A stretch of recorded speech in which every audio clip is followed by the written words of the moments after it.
আজকে আমি রান্না করব ইলিশ মাছ আর শসা দিয়ে তরকারি।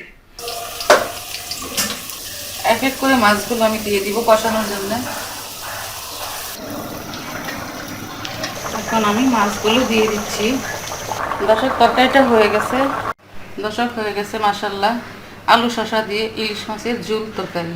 আসসালামু আলাইকুম দর্শক, আশা করি দেশ বিদেশি সকল দর্শকরাই আল্লাহর রহমতে ভালো আছেন। আমি আলহামদুলিল্লাহ ভালো আছি। শিলা রান্নার চ্যানেল থেকে সবাইকে আমি স্বাগত জানাচ্ছি। আজকে আমি রান্না করব ইলিশ মাছ আর শসা দিয়ে তরকারি। এগুলো এখন আমি কেটে নিব। দর্শক, মাছগুলো আমি এইভাবে কেটে নিয়েছি আর শসা কেটে নিয়েছি। ভাবলাম শসার মধ্যে একটা আলু দিলে ইনশাল্লাহ ভালো লাগবে, তাই আমি 2-3টা আলু দিয়ে দিয়েছি। এখন আমি রান্না করব। দর্শক, ইলিশ মাছ রান্না করার জন্য আমি এখানে পরিমাণ মতো তেল দিয়ে দিচ্ছি। দর্শক, তেল গরম হয়েছে, এখন আমি পেঁয়াজ কুচি দিয়ে দিচ্ছি। অল্প পরিমাণে লবণ, যাতে পেঁয়াজ ভালোভাবে সিদ্ধ হয়। দর্শক, আমি এখানে 1 টেবিল চামচ পেঁয়াজ রসুন বাটা দিয়ে দিচ্ছি। এখন আমি 1 চা চামচ ধনিয়া গুঁড়া দিচ্ছি, 1/2 টেবিল চামচ হলুদের গুঁড়া। এখন আমি দিব অল্প পরিমাণের পানি, যাতে পুড়ে না যায় মশলা। দিব 1 টেবিল চামচ মরিচের গুঁড়া।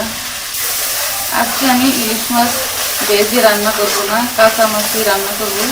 মশলা কষানো হয়েছে, যেহেতু তেল উপরে চলে এসেছে, এক এক করে মাছগুলো আমি দিয়ে দিব কষানোর জন্য।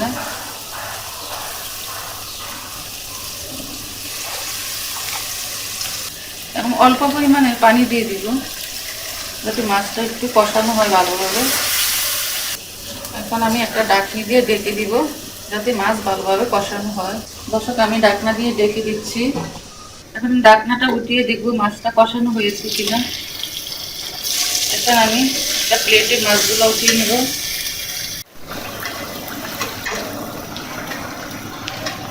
দর্শক, আমি মাছ উঠিয়ে নিয়েছি।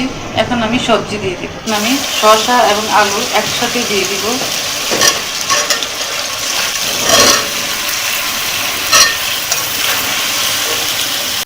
দর্শক, এখানে আমি পানি দিয়ে দিচ্ছি সবজি কষানোর জন্য। আপনারা ইনশাল্লাহ শসা আর আলু দিয়ে ইলিশ মাছ দিয়ে রান্না করে দেখবেন, মাশাআল্লাহ মজা পাবেন। এখন আমি পরিমাণ মতো লবণ দিয়ে দিচ্ছি। আগে একটু দিয়েছিলাম, সেটা খেয়াল রেখে দিতে হবে। মিশিয়ে নিচ্ছি। এখন আমি ঢাকনা দিয়ে ডেকে দিব কষানোর জন্য। দর্শক, মাশাআল্লাহ তরকারিটা কষানো হয়েছে। এখন আমি পরিমাণ মতো ঝোল দিয়ে দেব। গরম পানি ঝোল দিচ্ছি।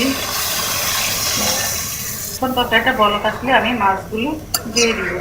দর্শক, আমি দেখে নিচ্ছি তরকারিটা বলক আসছে নাকি। মাশাআল্লাহ তরকারি বলক আসছে।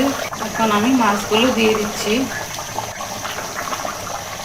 একদম অল্প তেলে আমি তরকারিটা আজকে রান্না করতেছি। এখন আমি ঢাকনা দিয়ে ডেকে দিচ্ছি। দর্শক, তরকারিটা হয়ে গেছে।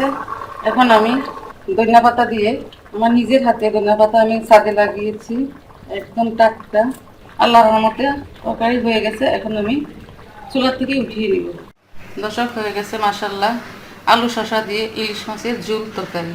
আপনাদের কাছে এই রেসিপিটা যদি ভালো লাগে তাহলে লাইক দিবেন, শেয়ার করবেন এবং মেহেরবানি করে শিলা রান্না চ্যানেলটাকে সাবস্ক্রাইব করে দিবেন। আজকের মতো আপনাদের সকলের কাছ থেকে বিদায় নিচ্ছি। আগামীতে ইনশাল্লাহ আরেকটা রেসিপি নিয়ে হাজির হতে চেষ্টা করব। আল্লাহ হাফেজ।